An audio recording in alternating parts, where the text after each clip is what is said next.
Failure is not the most dangerous thing. The illusion that we have plenty of time is. Donald Trump, 20 years old, lives in a small village nestled among rolling green hills. Life here is peaceful, with no rush and no noise. But within that calm, Donald is trapped in what seems like a harmless loop: procrastination. Ever since he was little, Donald was used to pushing most things off until tomorrow.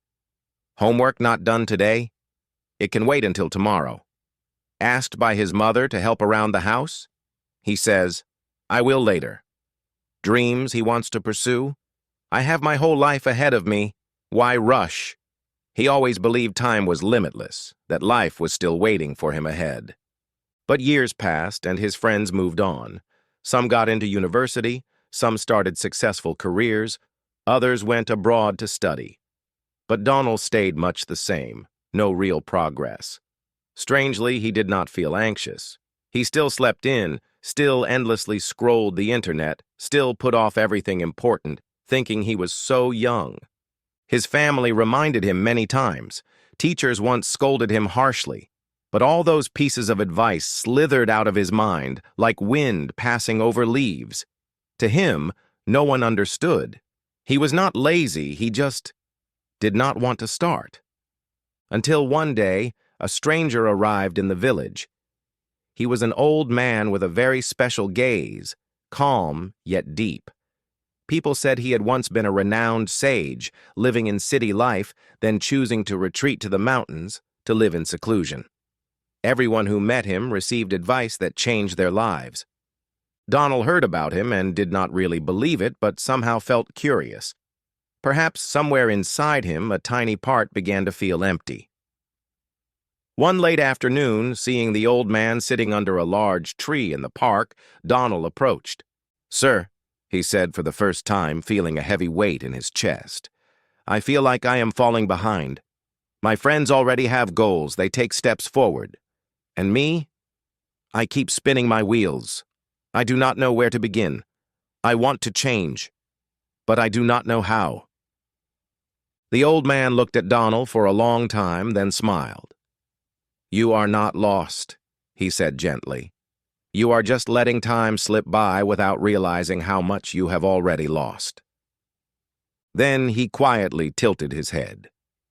"Let me tell you a story that will show you how truly precious time can be." He began. "Long ago, there was a kind and much beloved king. He was wealthy and also respected for his fairness and wisdom. One day, while walking through the city, the king unexpectedly met an old childhood friend. But the friend now looked ragged, weary, and resentful. He was unemployed, homeless, without family, and most importantly, no one trusted or respected him anymore. The king recognized his old friend and felt a heart full of compassion. He brought him into the palace and asked about his life. The friend sighed, his eyes hollow with exhaustion. "Your Majesty," he said, "I do not understand how my life turned out this way. I tried many jobs, but no one would hire me. They said I was not trustworthy. I never finished tasks on time. But I did not do anything wrong. I just always thought I still had time to do it later." The king said nothing but nodded slowly. After a moment, he smiled kindly and said, "Then I will give you a chance. From now until sunset today, you may enter the royal treasury and take anything you desire. Gold, silver, gems, take as much as you want. Just remember, before the sun sets behind the mountain, all it is yours." The friend was overjoyed. He bowed, thanked the king profusely, and rushed home to tell his wife. She stood stunned, then embraced him in tears of joy. "This is our chance to change our lives. Go quickly." But the man shook his head. "I have not eaten anything since morning. Let me eat a bit first, then go. There is no hurry." His wife hastily prepared food. He ate leisurely, as if there were nothing urgent. After eating, he felt sleepy and thought, "I will rest for a while, then go. I still have plenty of time." He fell into a deep sleep that lasted hours. When he awoke, it was late afternoon. His wife frantically shook him awake and told him to hurry to the palace. But he grumbled, "There is still time. I do not like being rushed." He gathered some sacks and left his home. The sun shone intensely, making him tired. Walking, he saw a shady tree and thought, just rest a bit, then move on. He sat down and fell asleep again. This time, when he woke, the sky was dark purple. The sun had set. He panicked and ran to the palace, but everything was closed. Guards stood silent. No one opened the gates. He screamed, begged, cried. But it was too late. The only opportunity in his life was gone. Not because of bad luck, not because of others, but because he wasted time he assumed would last forever. The old man paused. Donald sat motionless, heart pounding. In that moment, he saw his own reflection.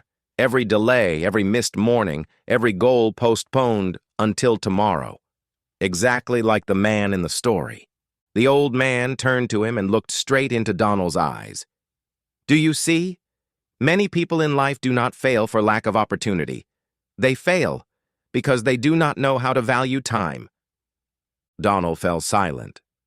No excuses, no blame.